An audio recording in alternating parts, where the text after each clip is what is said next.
নবীকে জিজ্ঞাসা করা হলো, হুজুর আইয়ুন নাস আকরামু, আইয়ুন নাস আকরামু ইয়া রাসূলুল্লাহ হাবিবাল্লাহ, জাগাত কোন মানুষটা সম্মানীয় ব্যক্তি?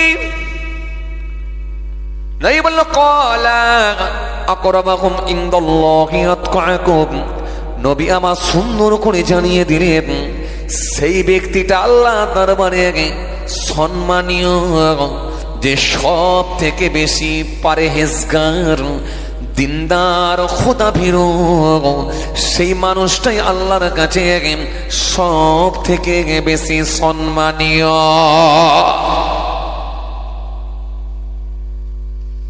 নবী কিন্তু একবারও বললেন না ধনী লোক, নবী কিন্তু একবারও বললেন না রাজনীতি যারা করেন, নবী কিন্তু একবারও বললেন না দাড়িওয়ালা, নবী কিন্তু একবারও বললেন না নামাজি, নবী কিন্তু একবারও বললেন না টুপিওয়ালা, নবী কিন্তু একবারও বললেন না রোজাদার, বরং রাসূলুল্লাহ বললেন ওই ব্যক্তিটা আল্লাহর কাছে সম্মানীয় ব্যক্তি, যে ব্যক্তিটা সব থেকে বেশি পরহেজগার, দিনদার, খোদাভীরু, যার ভেতরে আল্লাহর ভয় ভীতি আছে। তার মানে ওই লোকটা আমল তো থাকবে, কিন্তু রবের ভয় ভিতরে ছিল, ভয় ঢুকিয়ে আমল করেছে, তার মানে এই আমলটা আল্লাহ দরবারে পৌঁছাবে।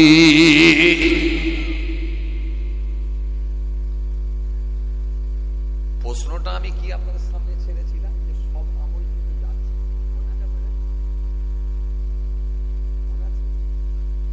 ভালো করে শুনলেন।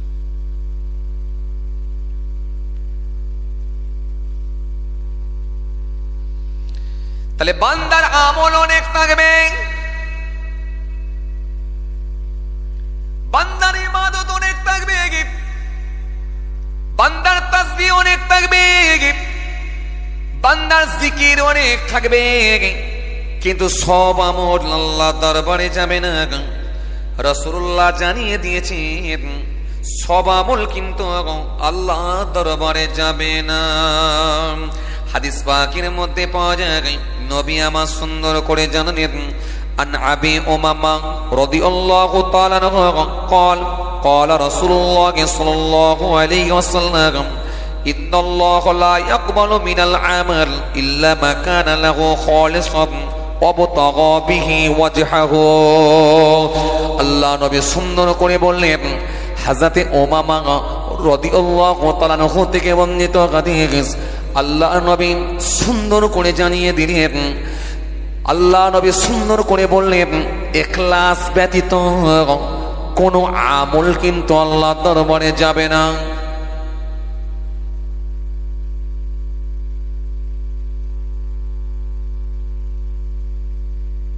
ইখলাস ব্যতীত কোনো আমল কিন্তু আল্লাহ দরবারে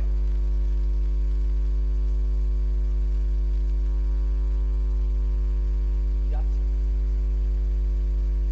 তাহলে বান্দার নামাজ রিটার্ন হতে পারে,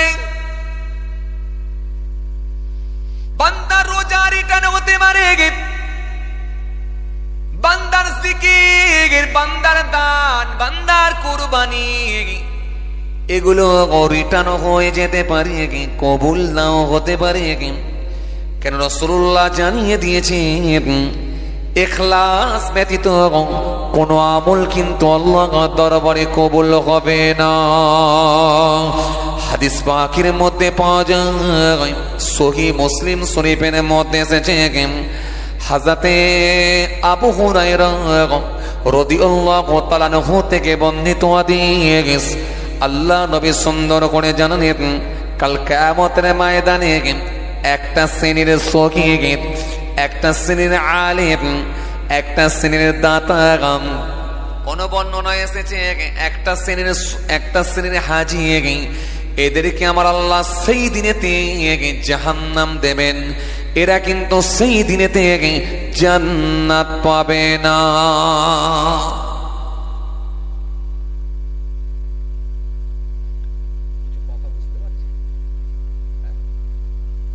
এই কথা কিছু বুঝতে পারছেন?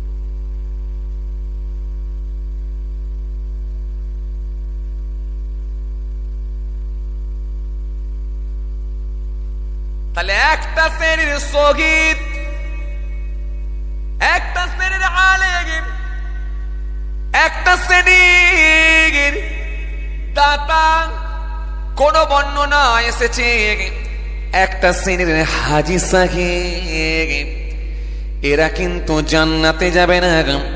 কাল কিয়ামতের ময়দানে আমার আল্লাহ পাক এদেরকে জাহান্নাম দেবে।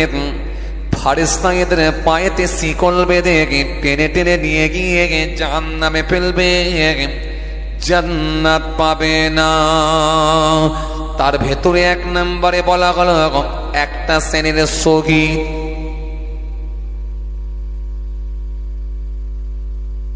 চলুন আপনাদের সামনে আমি আর একটা কথা বলি।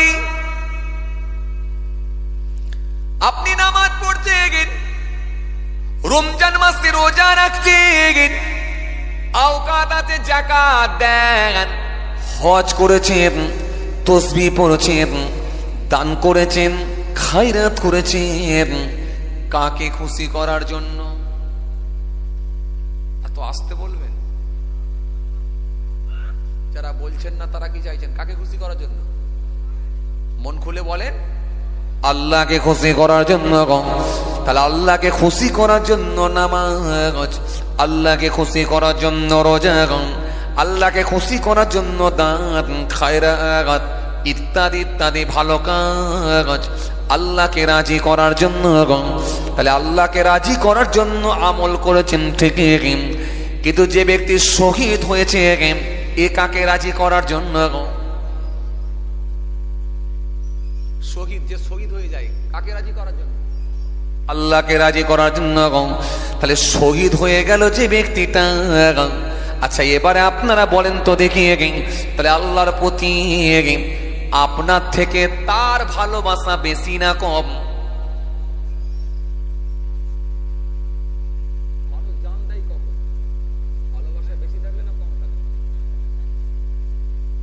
মনে বলছে যদি তুমি না আসো মরে যাব।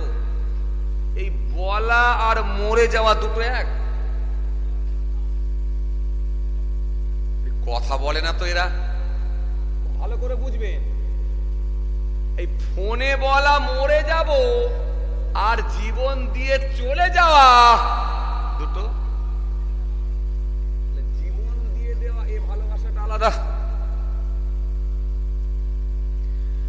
তাহলে আপনি নামাজ পড়েছেন, দাড়ি রেখেছেন, টুপি পড়েছেন, জিকির করছেন, তাসবিহ পড়ছেন, আমল করছেন আল্লাহকে রাজি করার জন্য, আল্লাহকে খুশি করার জন্য। কিন্তু আর একজন জীবন দিয়ে দিয়েছে, সেটা আল্লাহর সন্তুষ্টির জন্য। নিজের জীবনকে বিসর্জন দিয়ে দিয়েছে, নিজের জীবনকে উৎসর্গ করে দিয়েছে।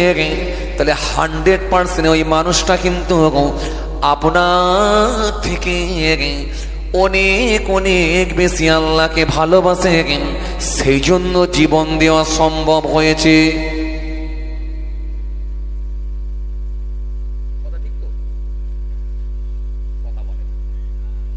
বাবরি মসজিদ ভেঙে দিয়ে এলাম, মনে কষ্ট আলাদা, ফেসবুকে লিখে দিলাম তুমি ভেঙে দিয়েছ, তোমাকে আল্লাহ ছাড়বে না।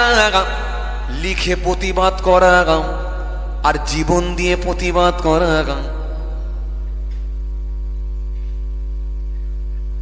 এনআরসি যখন হবে বলেছিল, লিখে প্রতিবাদ বেশি নয়, রাস্তা অবরোধ। কথা বলে না, রাস্তা অবরোধ। এনআরসি যখন হবে বলেছিল, রাস্তা অবরোধ। কেন? বান্দা মানুষ বাঁচতে চায়, কেউ মরতে চায় না। সুতরাং রাস্তা অবরোধ, রাস্তা বন্ধ করে দাও, এনআরসি করতে দেব না, ডিটেনশন ক্যাম্পে কেউ যাব না। তাহলে এনআরসির জন্য যে আন্দোলন হয়েছিল, বাবরি বাঁচানোর জন্য, সে আন্দোলন নয়, রাস্তা অবরোধ করে নয়, সভা সমিতি করে নয়, ফেসবুকে লিখে প্রতিবাদ করা আর রাস্তায় নেমে প্রতিবাদ করা, দুটো প্রতিবাদ এক নয়।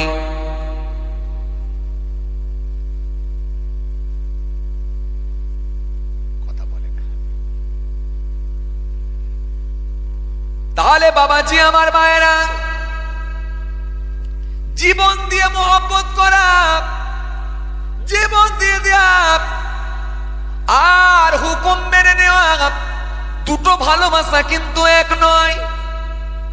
এবার আপনাদেরকে আমি বুঝাতে চাইছি, জীবন দিয়েছে আল্লাহর জন্য, শহীদ হয়ে গেছে, অথচ মুসলিম শরীফের মধ্যে এসেছে এই শহীদ ব্যক্তিটাকে আমার আল্লাহ জাহান্নামে দেবে, জান্নাত পেল না।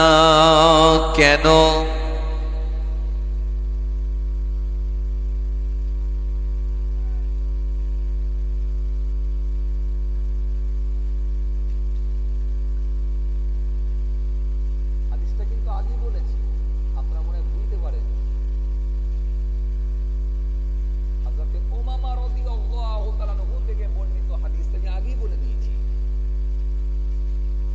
যে ওই আমল আল্লাহর দরবারে কবুল হবে না। শুধুমাত্র ওই আমলটাই কবুল হবে যে আমলের ভেতরে ইখলাস ছিল। শহীদ সেই সময় আমার আল্লাহর দরবারে উঠবে, শহীদ জান্নাত পাবে না। একটা শ্রেণীর শহীদ, একটা শ্রেণীর আলেম, একটা শ্রেণীর দাতা, কোন বর্ণনা এসেছে একটা শ্রেণীর হাজী, এরা জান্নাত পাবে না। সেদিনই আমার আল্লাহ এদেরকে দাঁড় করাবেন, দাঁড় করিয়ে বলবেন, ও বান্দা, তুমি পৃথিবীর জমিনে কি কাজ করেছো একবার বলো। এই শহীদকে শোনেন। হাদিস পাকের মধ্যে এসেছে রাসূলুল্লাহকে জিজ্ঞাসা করা হলো, আইয়ুন নাসে খায়রুন ইয়া রাসূলুল্লাহ, ইয়া রাসূলুল্লাহ হাবিবাল্লাহ, হুজুর কোন মানুষটা সবথেকে ভালো মানুষ হুজুর? নবী বলল, ক্বালা লিমান তুআলা আমরুহু ওয়া হাসানা আমালুহু। আল্লাহ নবী বললেন, যার বয়স বেশি সাথে আমল ভালো। সাহাবায়ে কেরামেরা আবার জিজ্ঞাসা করলেন, আইয়ুল আমাল আহাব্বু ইলাল্লাহ আযজা ওয়া জাল, ইয়া রাসূলুল্লাহ হাবিবাল্লাহ, হুজুর সবথেকে ভালো আমল কোনটা হুজুর? নবী বলেন, সবথেকে ভালো আমল হলো ক্বালা আস-সালাতু আলা ওয়াক্তিহা, নামাজের সময়ে নামাজ পড়ে নেওয়া, এটা হলো ভালো আমল।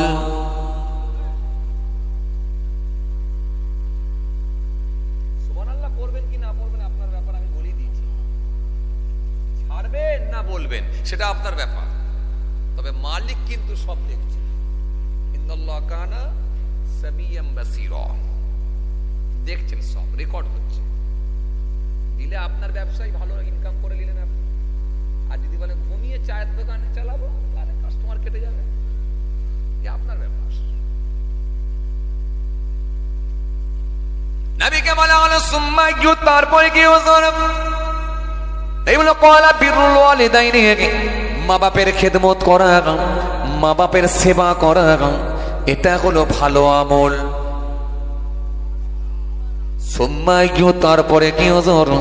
নবী বলল ক্বালা আল জিহাদু ফি সাবিলিল্লাহ, আল্লাহর জন্য নিজের জীবনকে উৎসর্গ করে দেওয়া, আল্লাহর জন্য নিজের জীবনকে বিসর্জন দেওয়া।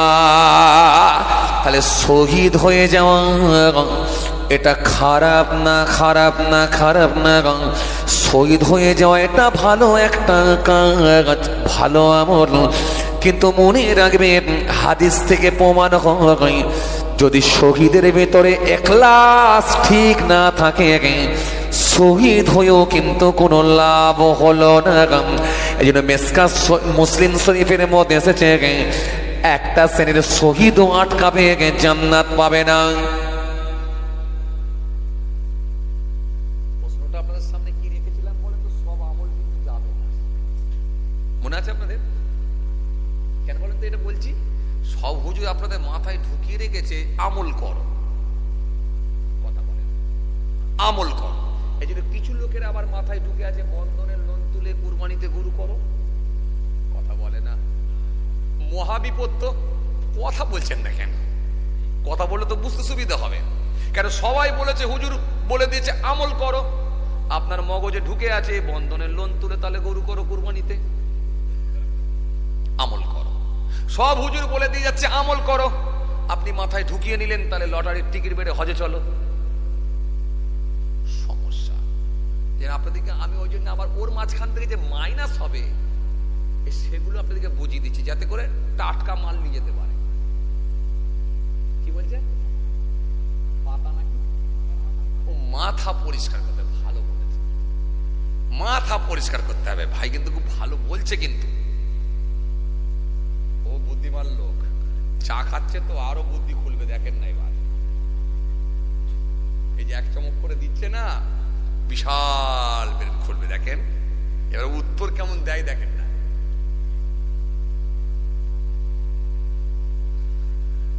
যে এই গভীর রাত্রিতে আপনি ওয়াজ শুনতে এসে যদি কিছু না বুঝতে পারলেন তাহলে তো বেকার হয়ে গেল। আমি আপনার কাছে কিছু এলাম, এটা তো আমার একটা হক। আমি যদি হকটাকে আদায় না করতে পারলাম, আপনাকে কিছু দিতে যদি না পারলাম, তাহলে বেকার হয়ে গেল। আর আপনি যদি কিছু না নিতে পারলেন তাহলে বেকার হয়ে গেল। খুব ভালো করে শোনেন। তাহলে একটা শ্রেণীর সগীত, সেদিন আমার আল্লাহ এদেরকে জিজ্ঞাসা করবে, ও আমার বান্দা পৃথিবীর জমিনে কি করেছো বলো। শহীদ সেই সময় বলবে, ও আমার আল্লাহ, আমি তো জীবন দিয়ে দিয়েছি আপনার ভালোবাসায়। সেদিন আল্লাহ পাক প্রশ্ন করবেন, বান্দা পৃথিবীর জমিনে কি করেছো বলো। কেন ওয়াত্তাকু ইয়াওমান তুরজাউনা ফীহি ইলাল্লাহ সুম্মা তুওয়াফা কুল্লু নাফসিন মা কাসাবাত ওয়া হুম লা ইউযলামুন। ওয়াত্তাকু ইয়াওমান, ওই দিনকে ভয় করো, ভয় করো, ভয় করো, ওই দিনকে ভয় করো। ওয়াত্তাকু ইয়াওমান তুরজাউনা ফীহি ইলাল্লাহ, যেদিনে তোমাদেরকে আমি আল্লাহর কাছে ফিরে আসতে হবে, আমার কাছে ফিরে আসতে হবে। ওয়াত্তাকু ইয়াওমান তুরজাউনা ফীহি ইলাল্লাহ সুম্মা তুওয়াফা কুল্লু নাফসিন মা কাসাবাত, যেদিনে প্রত্যেকের আমলগুলোকে তাদের সামনে তুলে ধরা হবে, প্রত্যেকের আমলগুলোকে তাদের সামনে ধরিয়ে দেওয়া হবে। ওহুম লা ইউযলামুন, সেদিনে কিন্তু কারোর উপরে কোনো জুলুম করা হবে না। সেই দিনটা কোন দিন? জোরে বলেন। কিয়ামতের দিন, যেদিনে কেউ কারোর ক্ষমতা চলবে না। যেখানে মরো না কেন আল্লাহর কাছে ফিরে যেতে হবে, কথা ঠিক কিনা? পানিতে ডুবে, আগুনে পুড়ে, ফ্লাইটে উড়ে, ভূমিকম্পে মাটির নিচে চলে, বজ্রপাতে জমা করা হবে সকলকে এক জায়গাতে। সেই দিনটা কোন দিন? জোরে বলেন। কিয়ামতের দিন, যেদিনে কোনো ক্ষমতা কাজ হবে না, শক্তি কাজ হবে না, যেদিনে কোনো বল কাজ করবে না, দেশের বল, দশের বল, ক্ষমতার বল, পার্টির বল, রাজনীতির বল, লাঠির বল। ফারিস্তা বলবে একটাই কথা, সোজা হয়ে চল। সেদিন আল্লাহ একটাই কথা বলবেন, বান্দা কি করেছিস এবারে বল। সেই দিনটা কোন দিন? জোরে বলো। কিয়ামতের দিন, যেদিনে বিচারের মালিক হবেন আল্লাহ, মালিক ইয়াউমিদ্দিন, বিচার দিনের মালিক। ইয়্যাকা না'বুদু, আমরা শুধু তোমারই ইবাদত করি। ওয়া ইয়্যাকা নাস্তাইন, তোমারই কাছে সাহায্য চাই। ইহদিনাস সিরাতাল মুস্তাকিম, তুমি আমাদেরকে সহজ সরল পথ দেখাও। সিরাতাল লাযিনা আন'আমতা আলাইহিম, ওই সব লোকেদের পথ দেখাও যাদেরকে তুমি নিয়ামত দিয়েছো। গায়রিল মাগদুবি আলাইহিম ওয়ালাদ-দাল্লিন, যাদের উপর গজব পড়েনি, যারা পথ হারা পথভ্রষ্ট হয়নি। সেই দিনে আমার আল্লাহ পাকের দরবারে সকলকে ফিরে যেতে হবে। সেই দিনে শহীদকে আমার আল্লাহ বলবে, ও আমার বান্দা, ও আমার বান্দা, ও আমার বান্দা, কি করেছো একবার বলো। শহীদ সেই সময় বলবে, ও মালিক আল্লাহ, পৃথিবীর জমিনে আপনার ভালোবাসায় জীবন দিয়েছি, আপনার জন্য জীবনকে উৎসর্গ করে দিয়েছি, আপনার ভালোবাসায় প্রাণ দিয়ে দিয়েছি। আমার আল্লাহ সেই সময় বলবে, ও শহীদ শোনো, হয় না হয় না, শহীদ হয়েছে এটা ঠিকই, কিন্তু আমার জন্য হয় না এটাও ঠিকই। কেন বান্দা জানো, আমি আল্লাহ ক্যামেরার ব্যবস্থা রেখেছিলাম, দুজন মিডিয়া পাঠিয়েছিলাম, একজনের নাম হলো কেরামান আর একজনের নাম হলো কাতিবিন। দুই ফেরেশতা দুই কাঁধে ছিল, সবকিছু রেকর্ড ছিল। আজকে সেই ভিডিও ফুটেজ খানা বের করা হলো, কিন্তু আমার ভিডিও ফুটেজে ধরা পড়েছে বান্দা তোমার ইখলাস ঠিক ছিল না।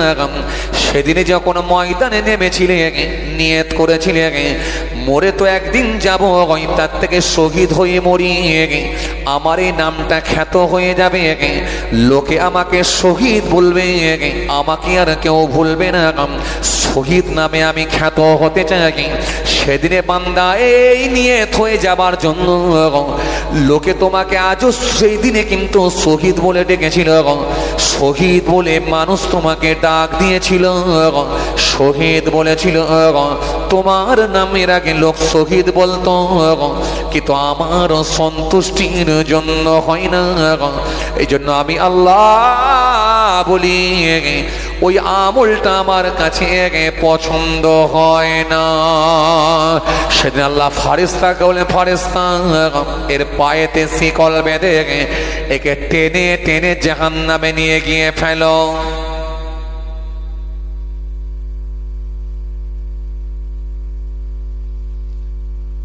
কথা কিছু বুঝতে পারছেন? এই কথা কিছু বুঝতে পারছেন? তাহলে শহীদকেও কিন্তু জাহান্নামে দেওয়া হচ্ছে, একটা শ্রেণীর শহীদ। কেন? ওই ইখলাস না থাকার কারণেতে আমল কবুল হচ্ছে না। কত চাপ বুঝতে পারছেন?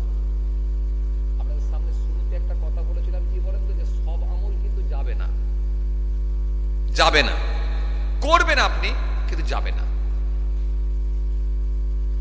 আমল পৌঁছানোর ক্ষেত্রে, আমল যাওয়ার ক্ষেত্রে ইখলাস মাস্ট। নিয়ত যদি আপনার গোলমাল হয় কিন্তু যাচ্ছে না, এটা মনে রাখবেন, যাচ্ছে না।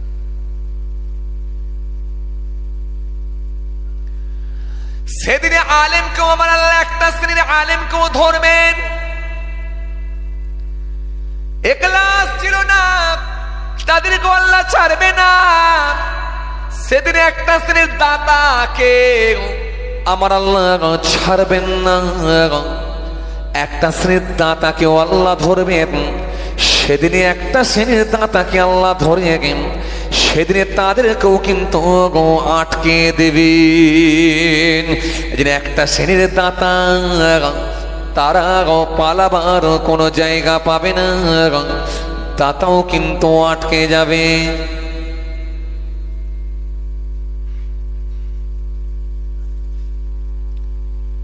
কথা কিছু বুঝতে পারছেন বাপ? দান আপনি বেশি করতে পারেন না।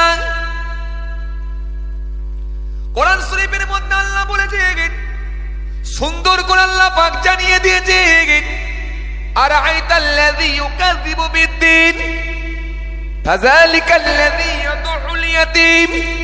ও ওয়ালা ইয়াহুদ্দু আলা তুআমিল মিসকিন ফাওয়াইলুল লিল মুসাল্লিন আল্লাযীনা হুম আন সালাতিহিম সাহুন আল্লাযীনা হুম ইরাউনা ওয়া ইয়ামনাউনাল মাউন। আল্লাহ সুন্দর করে বললেন, আয় আমার দোস্ত, আয় আমার হাবিব, আয় আমার বন্ধু, আপনি কি তাদেরকে দেখেছেন যারা কিয়ামত দিবস সম্পর্কে মিথ্যাচার করে?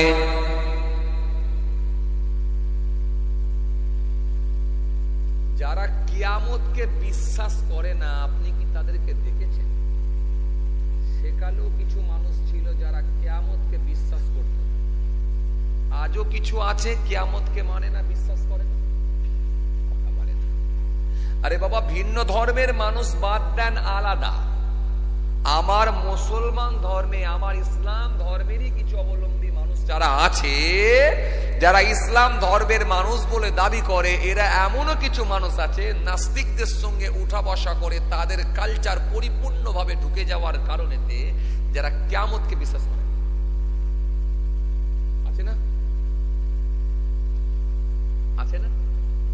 কিয়ামতকেও বিশ্বাস করে না এমন কিছু মানুষ দেখবেন আছে, কিয়ামত মানে না। বলে কিয়ামত আবার কি? মরণের পরে যে ফের জিন্দা করা হবে, বলে সে আবার কি? হয় নাকি? মরণের পরে কি আর মানুষ জিন্দা হয়? আছে না কিছু মানুষ? আরে কথা বলে না, হ্যাঁ?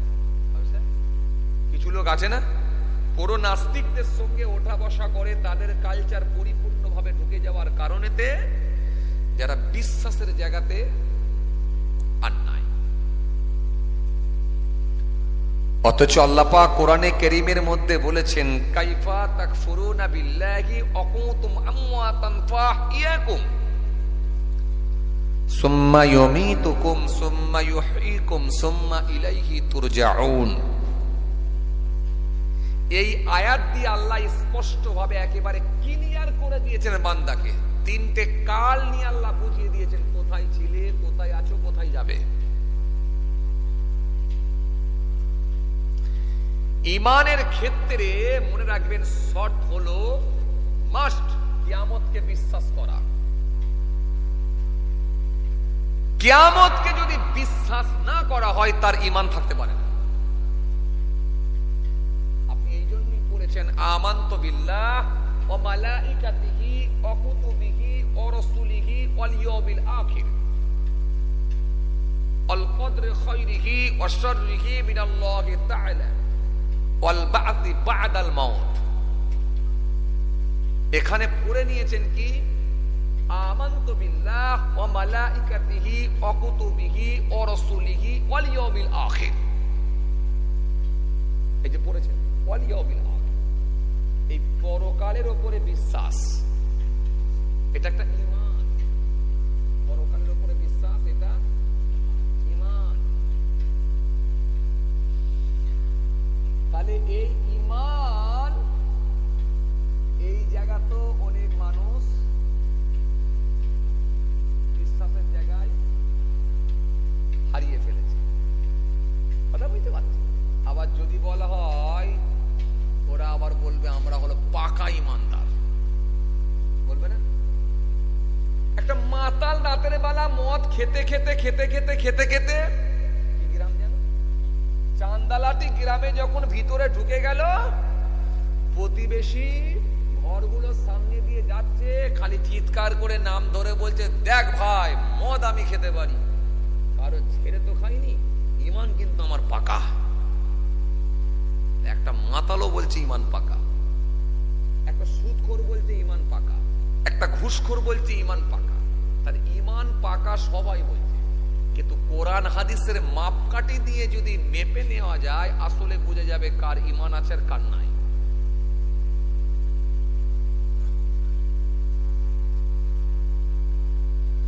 চলুন আমি আপনাদের সামনে যে কথা বোঝাতে চাইছিলাম,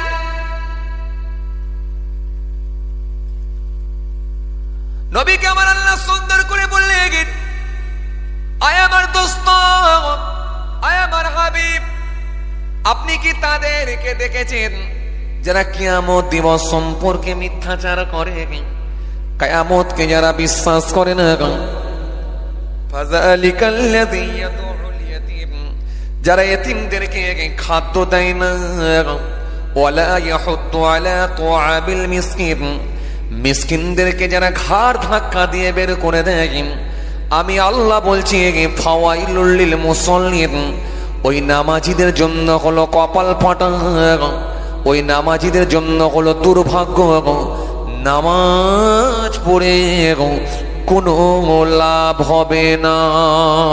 তাহলে নামাজ পড়লে এতিমের দিকে লক্ষ্য, মিসকিনকে খাদ্য, এই কথা কিন্তু আল্লাহ বললেন। আবার আমার নবী জানিয়ে দিলেন, সুন্দর করে জানিয়ে দিলেন, দান করে একটা শ্রেণীর মানুষ কিয়ামতের ময়দানে ধরা খাবে, একটা শ্রেণীর মানুষ আলেমও ধরা খাবে, একটা শ্রেণীর শহীদও ধরা খাবে, একটা শ্রেণীর হাজিও ধরা খাবে, জান্নাতে যেতে পারবে না। তাহলে এখান থেকে পরিষ্কার হচ্ছে, পদ্ধতি না জানলে, নবী আনা তরিকাই না হলে, তাহলে আমল সব বরবাদ হয়ে যাচ্ছে। কথা বলে না, নবী আনা তরিকায় না হওয়ার কারণেতে আমল কিন্তু সব বরবাদ। হাদিসে এসেছে, রাসূল করিম সাল্লাল্লাহু আলাইহি ওয়াসাল্লাম জানিয়েছেন, ইন্নাল ইসলাম ইয়াহদি মা কানা ক্বাবলা ওয়া ইন্নাল হিজরাতা তাহদি মা কানা ক্বাবলা ওয়া ইন্নাল হজ্জা ইয়াহদি মা কানা ক্বাবলা।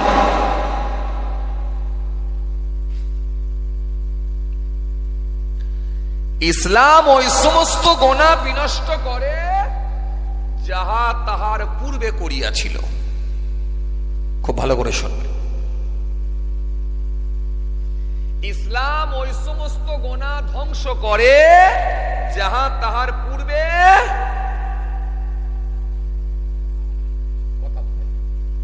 ইসলাম ওই সমস্ত গুনাহ শেষ করে যাহা তাহার পূর্বে করেছিল। যদি কোনো ব্যক্তি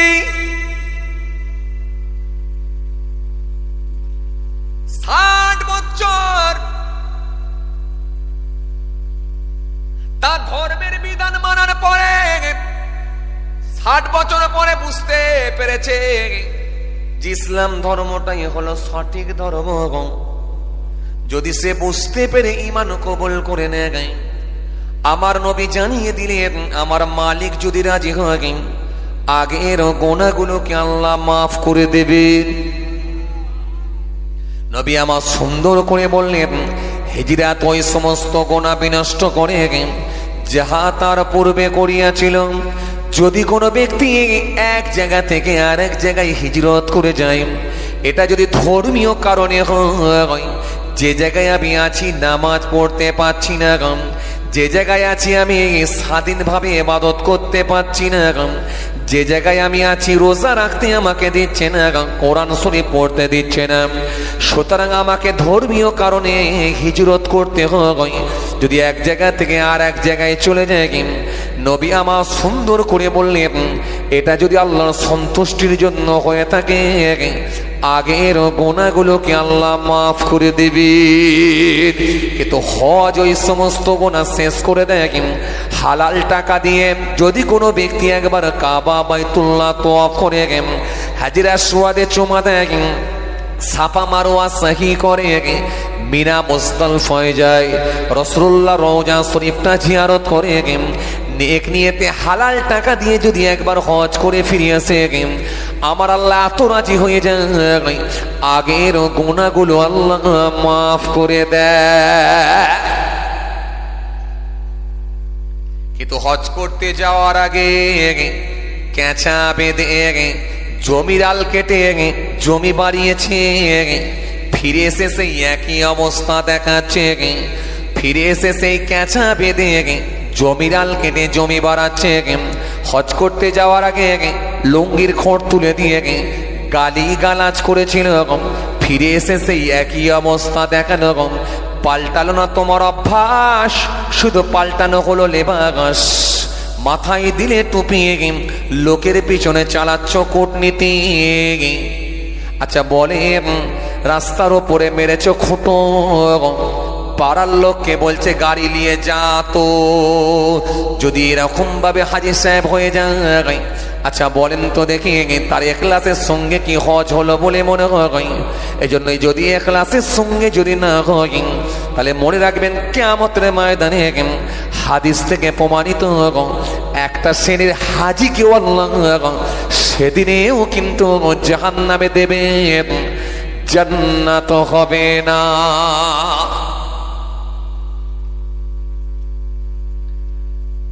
এখান থেকে প্রমাণ হচ্ছে ইবাদত যতটুকুই হোক না কেন কার সন্তুষ্টি?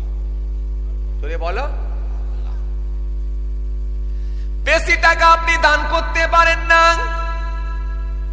5,000 টাকা দিতে পারেন নি, 50,000 দিতে পারেন নি, 5,000 দিতে পারেননি, 500 টাকা দিতে পারেননি, 50 টাকা দিতে পারেননি, 5টা টাকা দিয়েছেন।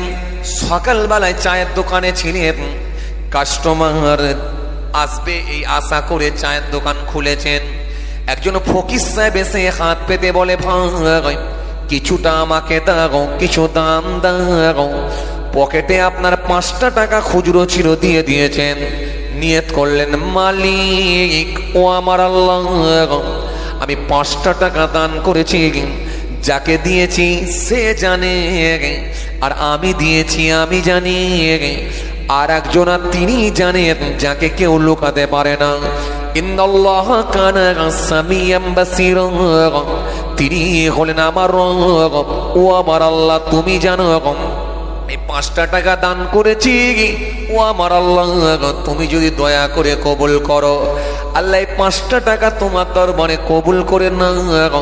যদি আপনি নেক নিয়েতে 5টা টাকা দান দেন, এটা যদি ইখলাস ঠিক থাকে, আল্লাহ রাজি হলে এই আমল যদি কবুল হয়, এটার ওসিলায় আল্লাহ নাজাত দিয়ে দিতে পারি।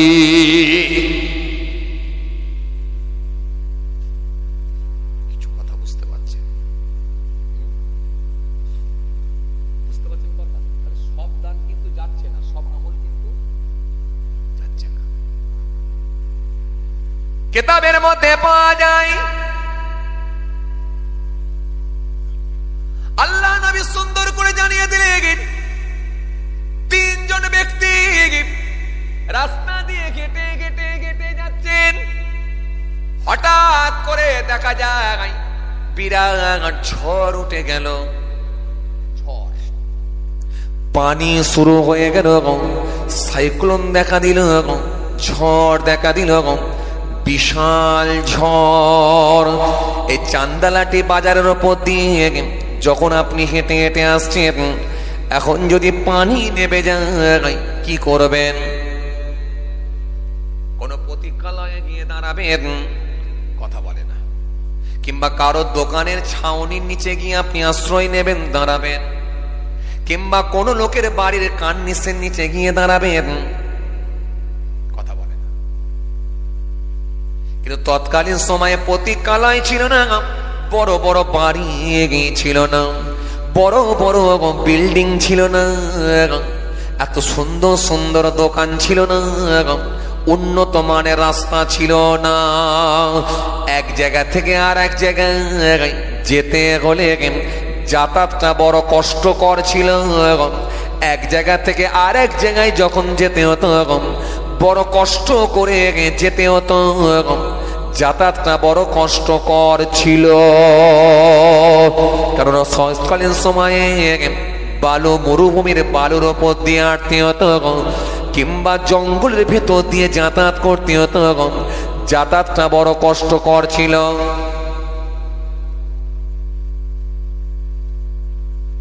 এত সুন্দর রাস্তা ছিল না, এত ভিআইপি গাড়ি ছিল না, গাড়ি ঘোড়া ছিল না, উটের পিঠে চেপে কিংবা পায়ে হেঁটে এক জায়গা থেকে আর এক জায়গায় যেতে হতো। নবী আমার সুন্দর করে জানালেন, 3 জন ব্যক্তি রাস্তা দিয়ে হেঁটে হেঁটে হেঁটে যাচ্ছে, হঠাৎ করে বিরাট বৃষ্টি শুরু হয়ে গেল, ঝড় উঠে গেল। তিনজন ব্যক্তি কাছাকাছি কোনো পল্লী গ্রাম দেখতে পেল না, কোথায় গিয়ে আশ্রয় নেব। সামনে দেখলেন একটা বিরাট বড় পাহাড় দেখা যাচ্ছে। পাহাড়ের চারিদিকটা ঘুরে দেখতে লাগলেন, কোথাও গিয়ে অন্তত একটু রেস্ট নেওয়ার মতো জায়গা আছে নাকি, আশ্রয় নেওয়ার মতো জায়গা আছে নাকি। পাহাড়ের নিচে দেখা গেল বিরাট বড় একটা গর্ত, একটা গুহার মতো দেখা গেল। তিনজন ব্যক্তি বলা বলি করতে লাগলো, ভাই চলে এসো, এই গুহার মধ্যে গিয়ে আমরা আশ্রয় নেই। এখানে থাকলে আমরা বৃষ্টির হাত থেকে নিষ্কৃতি পাবো, এই জায়গায় গিয়ে আমরা আশ্রয় নিই। তিনজন ব্যক্তি যখন গুহার মধ্যে গিয়ে অবস্থান করেছে, গুহার মধ্যে গিয়ে বসেছে, গুহার মধ্যে গিয়ে আশ্রয় নিয়েছে, হঠাৎ করে দেখা যায় বিশাল ঝড় উঠে গেছে। আমার আল্লাহর কুদরতি ক্ষমতা, ওপর দিক থেকে একটা বড় পাথর গড়িয়ে গড়িয়ে গড়িয়ে এসে গুহার মুখে এসে এমন ভাবে বসে গেল, গুহার মুখটা জাম হয়ে গেল। তিনজনায় অন্ধকারে পড়ে গেল, তিনজনের জ্যান্ত কবর হয়ে গেল বলে মনে করলো।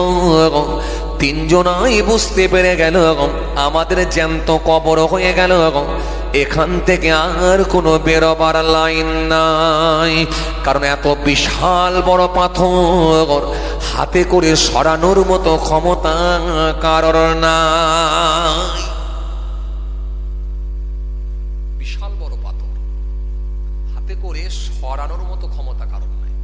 কাঁদতে শুরু করলো, কাঁদতে কাঁদতে শুরু করলো, কাঁদছে, আল্লাহর কাছে দোয়া চাইছে, আল্লাহ পাথর সরিয়ে দাও। কিন্তু একজনের দোয়া কবুল হলো না। যখন দেখছে দোয়া কবুল হচ্ছে না, তখন তিনজনের ভেতরে বলা বলি করতে লেগেছে, ও ভাই,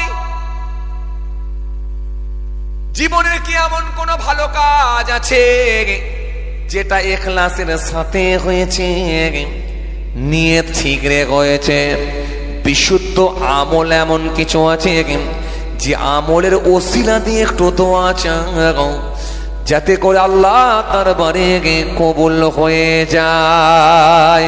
তাদের তিনজনের ভেতরে একজন ব্যক্তি বলল, আমার মনে পড়েছে একটা ভালো আমল আছে, জানি না এই আমলটা আল্লাহ দরবারে কবুল হয়েছে কি জানি না, তবে যদি কবুল হয়ে থাকে সেই ওসিলা দিয়ে একটু দোয়া চাই। আল্লাহ দরবারে কাঁদতে কাঁদতে বলল, মালিক তুমি তো সবই জানো,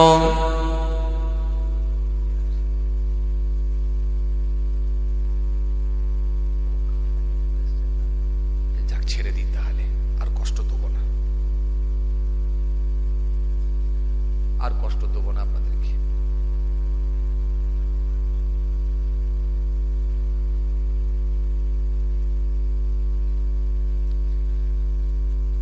অনেক কষ্ট হয়ে গেছে আপনাদের।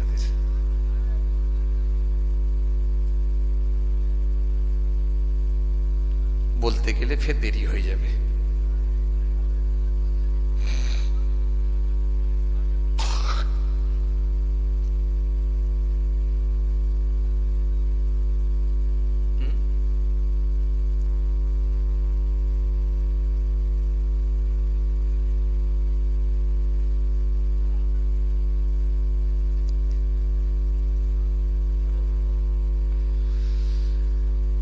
আলোচনাটা কি রেখেছিলাম, যে সব আমল কিন্তু যাচ্ছে না।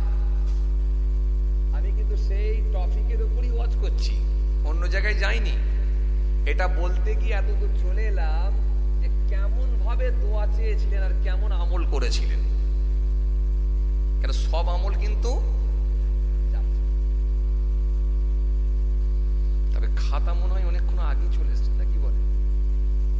হ্যাঁ, না তাহলে আর কষ্ট দিয়ে লাভ নাই। তাবারুক মনে হয় অনেক আগেই রেডি হয়ে গেছে।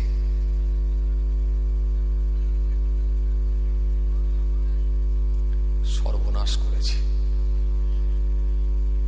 আমার কমিটির ভাইয়েরা আপনাদেরকে তাড়াতাড়ি একটু আরামের বিছানায় শোয়াবার চেষ্টা করছে, যাতে করে মানুষজন না বলে যে বাবু অনেক রাত হয়ে গেল। কি গো গোলাপি কালবার জামাই ভাই?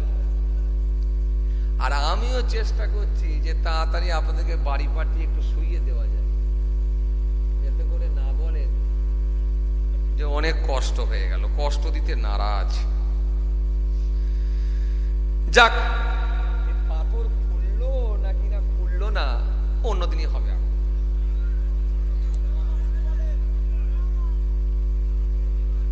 মহাবিপদ তো। আমিও চাইছি তাড়াতাড়ি আপনাদেরকে বাড়ি পৌঁছানোর, কমিটির ভাইও চাইছে তাড়াতাড়ি ভাইদেরকে একটু রেস্ট দেওয়ার। সকালে তো কাজে কামে যেতে হবে।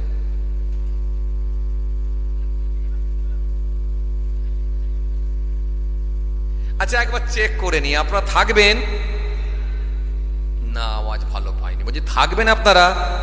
তাহলে একবার তাকবীর দেন, নারায়ে তাকবীর। একটু সবাই মিলে দেন নারায়ে তাকবীর।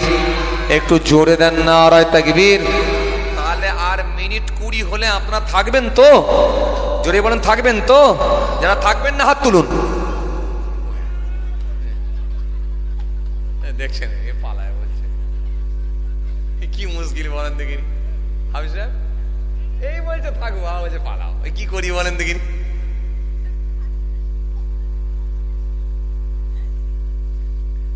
বলে হুজুর বুঝে উঠতে পারিনি, তাই তো? হঠাৎ বলেছেন তো। আহা, আসলে বিষয় হচ্ছে অন্য কিছু নয়। রাত অনেকটা, মনে হয় 1টা বেজে গেছে নাকি হাবিব সাহেব ঘড়িতে?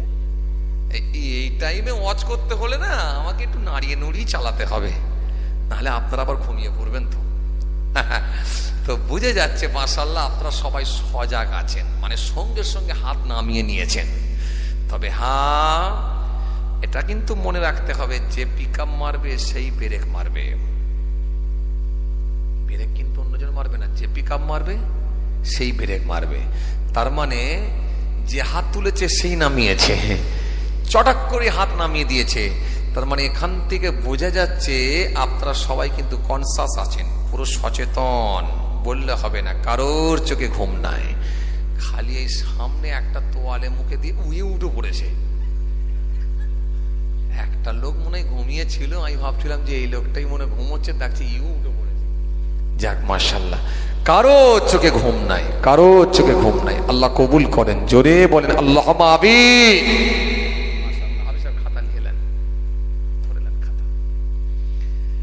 সংক্ষেপ করে দিলাম, আল্লাহ যদি আবার নিয়ে আসে হবে ইনশাআল্লাহ। কেন বলেন তো? এ বলতে গেলে আর একটু সময় লেগে যাবে। আর কষ্ট আপনাদেরকে দেবো না, আর কষ্ট দেবো না। আবার অন্যদিনে হবে। এখন কেন এই কালেকশন করতে গেলে না এটা ভালো সময় লাগে, ভালো সময় লাগে। আর আমার কমিটির ভাইও বেচারা, তিনি খাতাপত্র পৌঁছে দিয়ে গেছেন, হাবিব সাহেবকে বলেও দিয়ে গেছেন। আর কষ্ট আপনাদেরকে দেবো না, আবার অন্য সময় ইনশাআল্লাহ হবে। চলেন আলোচনার সমাপ্তি দিকে আগিয়ে দিলাম। আল্লাহ যদি ফের কোন সুযোগ দেয় ইনশাআল্লাহ আলোচনা হবে।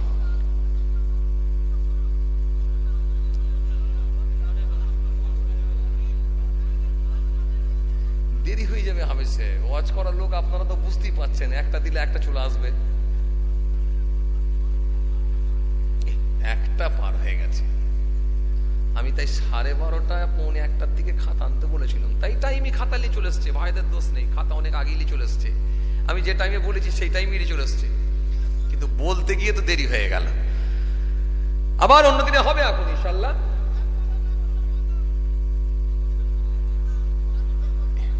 মহা মুশকিল তো, কি বিপদে পড়েছি আল্লাহ।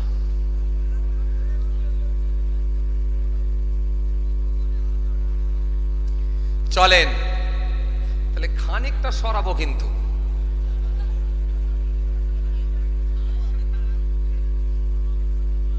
আপনারা ভাবছেন আমি সরাচ্ছি তো, দেখেন একটু গেলে বুঝতে পারবেন। চলেন, কোন জায়গায় ছিলাম যেন?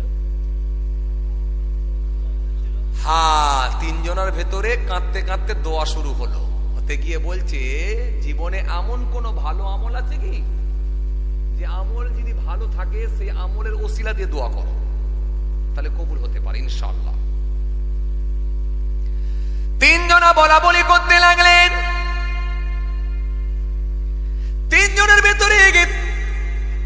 বলে উঠলেন, আমার জীবনে একটা ভালো কাজ আছে, এই ভালো কাজটা আল্লাহ দরবারে কবুল হয়েছে কি হয় না আমি জানি না, তবে আমার মনে হয় আমার নজরে এটা ভালো কাজ। কেন আমি জঙ্গলের ভেতরে মেষ চড়াতাম, প্রত্যেক দিনের নাকি জঙ্গলের ভেতরে ছাগল আর ভেড়াগুলোকে গাভীগুলোকে নিয়ে গিয়ে জঙ্গলের ভেতরে আমি চড়াতাম, চড়িয়ে নিয়ে এসে সন্ধ্যার সময় আমি বাড়িতে নিয়ে আসতাম, বাড়িতে নিয়ে এসে ওই প্রাণীগুলোর দুধ দহন করে আমি আমার পিতা মাতার মুখেতে আগে খাবার দিতাম।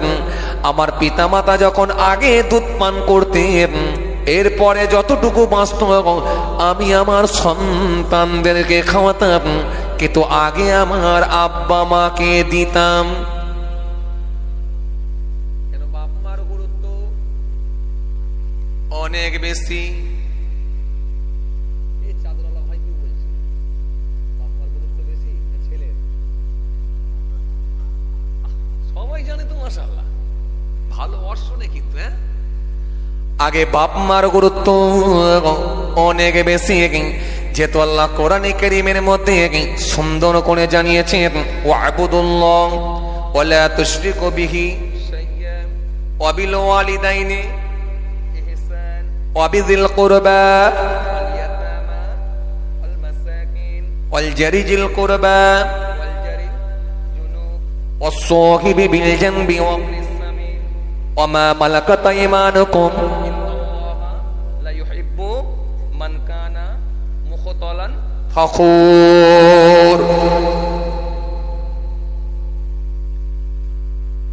এখানে আল্লাহ অনেক কথাই বলেছেন, অত ডিটেলস আমি আয়াত ব্যাখ্যা করতে গেলে অনেক সময় লাগবে, কিন্তু এর ভেতর আল্লাহ জানিয়ে দিয়েছেন ওয়াবিল ওয়ালিদাইনি ইহসান। মা বাপ সম্পর্কে আল্লাহ জানালেন, মা বাপের প্রতি তোমরা ইহসান করো, বাপ মার সঙ্গে ভালো আচরণ করো। হুমা জান্নাতুকা ওয়া নারুকা, তোমাদের পিতা মাতা তোমাদের জন্য জান্নাত, তোমাদের পিতা মাতা তোমাদের জন্য জাহান্নাম। রব্বিরহামহুমা কামা রব্বায়ানি সগীরা। আয় আমার রব, আয় আমার মালিক, আয় আমার আল্লাহ, আপনি তাদের উপর দয়া করুন। হোমা, ওই দুজনের ওপরে, কাদের ওপরে? পিতার মাতার ওপরে, দুজনের ওপরে দয়া করুন।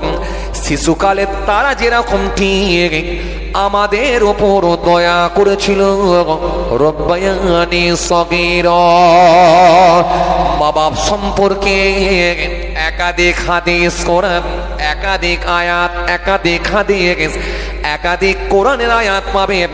খালি বাপ মারও গুরুত্ব, মা বাপ, মা বাপ, মা বাপ। এই ওয়াজটা কোনো হুজুররা করে, কিছু বাপ মা একটু ছাতি ফুলায়, কিছু বাপ আছে একটু ছাতি ফুলায় আর চোখে চোখে ছেলের দিকে দেখে। হুজুরের ওয়াজ শুনছিস তো, ঘরে গিয়ে ঠিকঠাক ব্যবহার করবি। আর ছেলেটা একটু রাগ দেখিয়ে চুপ করে বলে, খালি হুজুর আব্বার কথা বললো, আমার কথা বলেনি, আমাকে যে আমার বাপ ভাগ দেয়নি। কথা বলেন। আমাদের সমাজে কিছু পিতা আছে,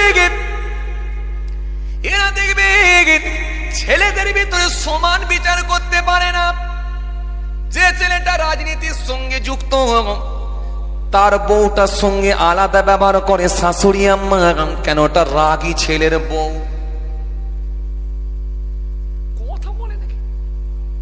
আর যে ছেলেটা একটু নরম, যে ছেলেটার ভেতরে একটু নবিয়ানা আদর্শ আছে, সেই ছেলেটার বউকে দেখবেন বেশি খাটায়। আমাদের সমাজে এমন শাশুড়ি আছে, তিনটে বউয়ের বৌমার ভেতরে হক বিচার করতে পারে না। আবার কিছু কিছু শাশুড়ি আছে দেখবেন পুকুরের পাড়ে গিয়ে, কলতলায় গিয়ে পাশের বাড়ির মহিলাগুলোকে বলে, পাশের বাড়ির মেয়েগুলোকে বলে, জানো গো আমার জামাইটা খুব ভালো, খালি বৌমার কথা, জামাইটা খুব ভালো, খালি মেয়ের কথায় ওঠে আর বসে।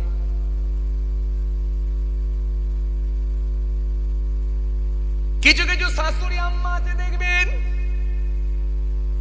কলতলায় গিয়ে পুকুরের পাড়ে গিয়ে পুকুরের ঘাটে গিয়ে বলে, জামাইটা আমার খুব ভালো, চমৎকার জামাই পেয়েছি, খালি আমার মেয়ের কথাই ওঠে আর বসে, কিন্তু ছেলেটা আমার এত শয়তান, খালি বৌমার কথাই চলে।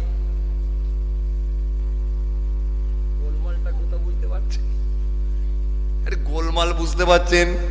এই গোলমালের জায়গা থেকে যদি বেরিয়ে না আসো, বৌমার সঙ্গে শাশুড়ির কিন্তু গোলমাল লেগেই থাকবে, কোনোদিন আপনাকে মা বলে মনে করবে না, আর আপনিও নিজের মেয়ে বলে মনে করতে পারবেন না।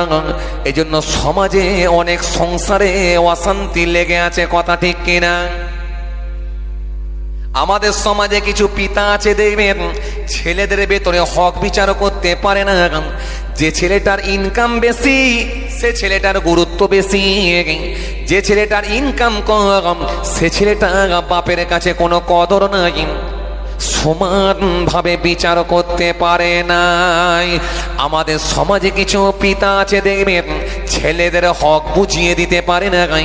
আমাদের সমাজে কিছু পিতা আছে দেখবেন, আপনি অবাক হয়ে যাবেন, প্রথম পক্ষের বউটা যখন মারা গিয়েছিল, ওই বিবির একটা সন্তান রয়ে গেছিল, কিন্তু দ্বিতীয় পক্ষের বিবির আবার 3টে সন্তান। প্রথম পক্ষের বিবির মারা যাওয়ার পরে ওই সন্তানটা বড় হয়েছে, দুবাইয়ে কাজে চলে গেছে, কিন্তু দ্বিতীয় পক্ষের বিবির 3টে সন্তান যুবক হয়ে গেছে। এই 3টে ছেলে তার মাকে দিয়ে বাপকে এত ফুট বা এত ফোগট, এত ফুট বা এত ফোগট, এত ফুট বা এত ফোগট জমি জায়গা কারবার সব নিজেদের নামে রেকর্ড করে নিয়েছে। 5 বছর পরে দুবাই থেকে ছেলেটা এসে দেখছে, খালি খেটেছি আর টাকা পাঠিয়েছি, সম্পত্তি আমার ফাঁকা হয়ে গেছে। সমাজে এমন বাপ আছে না নাই? কথা বলেননি কেন? ইন্নাল্লাহা ইয়া'মুরুকুম আন তু'আদ্দুল আমানাতি ইলা আহলিহা ওয়া ইযা হাকামতুম বাইনান নাস আন তাহকুমু বিল আদলি। ইন্নাল্লাহা নি'ম্মা ইয়া'iযুকুম বিহি ইন্নাল্লাহা কানা সামিয়াম বাসীরা। রাগ হচ্ছে আপনাদের? এই রাগ হচ্ছে? এবারে বেটাগুলো খুশি বলে সারা রাত। सच्चा बोले लट्ठा मारे झूठा जग में भी काबे, बोरस भी के गली गली सोरा बैठ के भी काबे, गए के दो के कुत्तों खिलावे बचरा रहे भूखा, सलको मिले गोश्त रोटी बापू न मिले सोका, बीबी के लेके सिनेमा जाबे माँ के बना बेदासी, एक गली की ढोंग देख के दिल में लगे हंसी।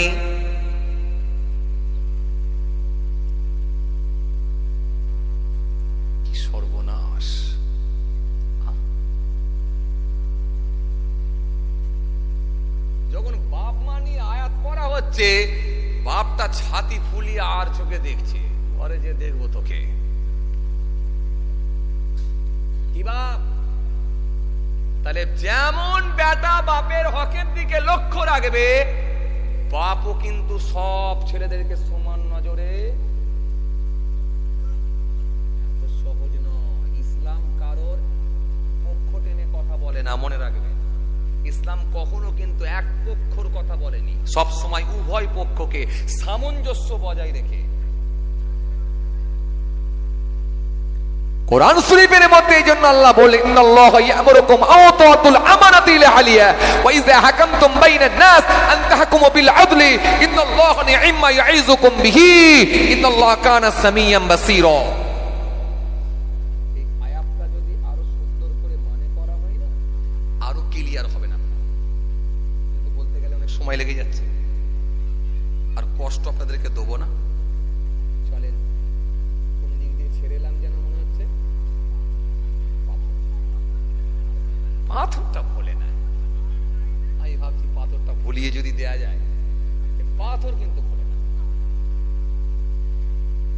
চলেন চলেন, আমি বলেছিলাম খানিকটা সরিয়ে দেবো, তাই তো নাকি? খানিকটা সরিয়ে দিই, পুরোটা যদি নাও সরাতে পারি খানিকটা সরিয়ে দিয়ে যায়। চাচা বলছে পুরোটা সরাতে হবে, এই বয়স্ক চাচাও বলছে, কি বিপদে পড়েছি আল্লাহ। এই বয়স্ক চাচা ইও বলছে পুরোটা সরাতে হবে। এ তো দাদুর লাইনের লোক। আরে দাদিমা খুঁজবে না, বিপদে পড়েছি আল্লাহ। যে আহা, বুড়ো বুড়ির টান কিন্তু আলাদা। এখনকার তো যুবক যুবতী বিয়ে শাদী হচ্ছে আর টান মহব্বত নেই, কথা বুঝছেন না? কেউ কাউকে আর মানছে না। হ্যাঁ, আর আগেকার দিনে সে বুড়ো বুড়ির টান কিন্তু আলাদা। পাড়ার মেয়েরা জোর করে ধরে নিয়ে গেছে দাদিমাকে, 85 বছর বয়স, একটাও দাঁত নেই, বিয়ে বাড়িতে গেছে, দলো দাদিমা তোমাকে যেতে হবে। দাদি ওইখানে গিয়ে বাটি খুঁজছে। আরে তোদের ঘরে একটা বাটি নেই কেন গো, কি করবে? দে না। একটা বাটি নিয়ে এসছে, সেই বাটিতে 4টে লুচি, 2টো মিষ্টি, কিছুটা দানাদার নিয়ে এসে বলছে, হ্যাঁ গা, হারাধনের আব্বা কোথায় গেল গা? কথা বুঝছেন না? তাহলে ওইখানে কিন্তু দাদি কিন্তু দাদুকে কিন্তু ভুলছে না। এই বুড়ো বুড়িদের মধ্যে তবু টান মহব্বত ছিল আগেকার দিনে, এখন আর নাই। এখন এ বলছে আমিও কম্পিউটার চালাতে জানি, ও বলছে আমিও পারি। এ বলছে আমিও সাইকেল চালাতে পারি, ও বলছে আমিও সাইকেল চালাতে পারি। এ বলছে আমি R15 পারি, ও বলছে আরে আমিও তো স্কুটি পারি। কি বিপদে পড়েছি বলো দেখি। কেউ কাউকে ছাড়ছে না, খুব বিপদ। চাঁদরাতে বলছে তুমি কি করে কাপড় কিনতে যাবে, তোমার ও গিয়ে পছন্দ হবে? ও আমি দেখে নিচ্ছি। হাইরে কপাল, কোথায় গেল আজকে সমাজ, সমাজ কোথায় গেল? আরে এই জন্য মহিলারা সব থেকে বেশি জাহান্নামে যাবে, মহিলারা সব থেকে বেশি জাহান্নামে যাবে, মনে রাখবেন। আর মহিলা যদি ঠিকঠাক নিয়ম মেনটেন করে মাত্র 4টে কাজ করতে পারে। কটা? 4টে কাজ। المرأة إذا صلت خمسها وصامت شهرها وأحسنت فرجها وأعطت مالها। নবী বললেন মাত্র 4টে কাজ। 1 নম্বরে কি? 5 ওয়াক্ত নামাজ। দ্বিতীয় নম্বরে কি? বছরে 1 মাস রোজা, শরীয়তের হুকুম ছাড়া। শরীয়ত ছাড়া সে ইচ্ছাকৃত নামাজ রোজা ছাড়বে না। নামাজ আর রোজা কোনটা?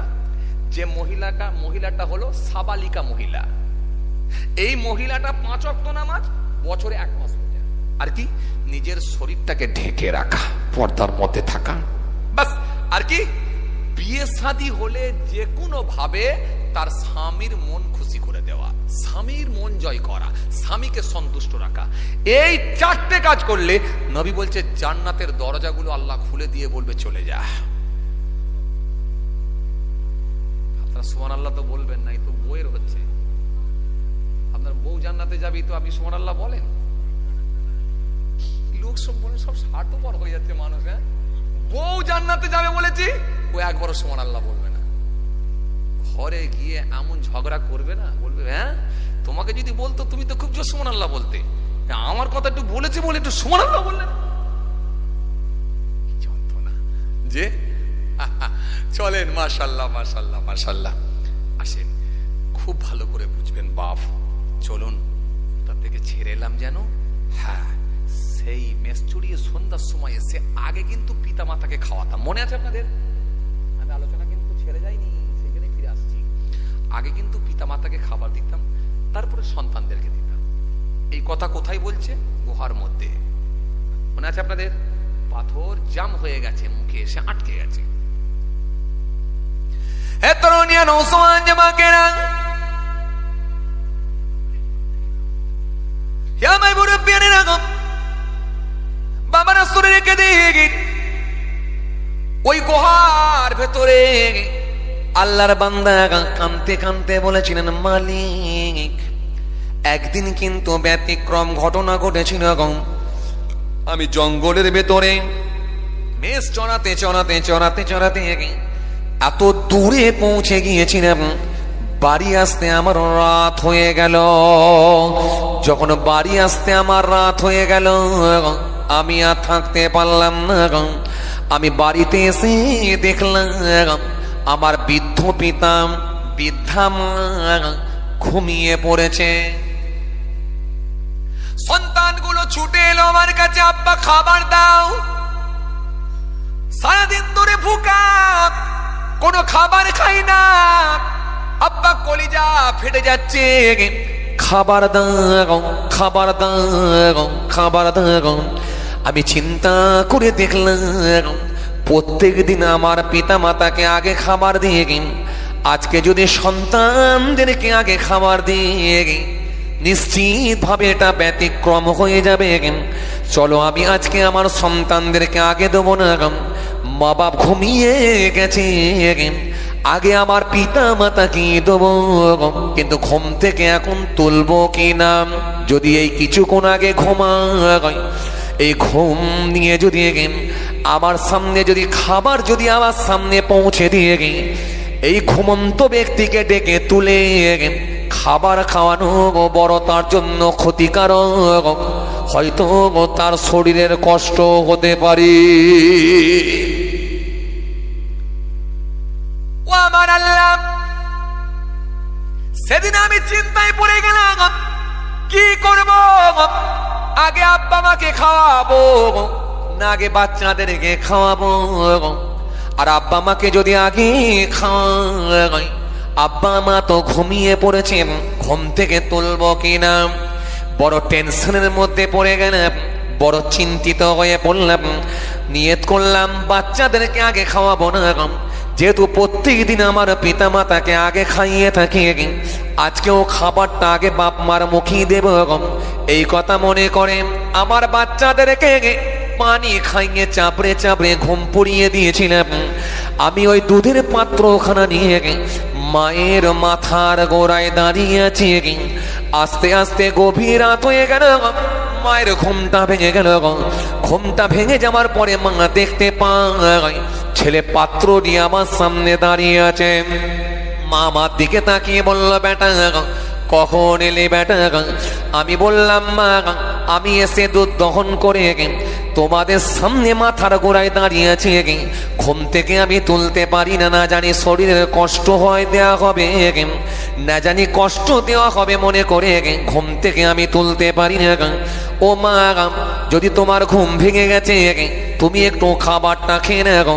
সেদিনে আমার মা কাঁদতে কাঁদতে দোয়া করেছিল, আল্লাহ আমার ছেলে যেখানেই বিপদে পড়ুক না কেন, তোমার কাছে যখন হাত তুলে দোয়া করবে আমি মা একটাই দোয়া করি, আমার ছেলের ডাকে তুমি সাড়া দিও।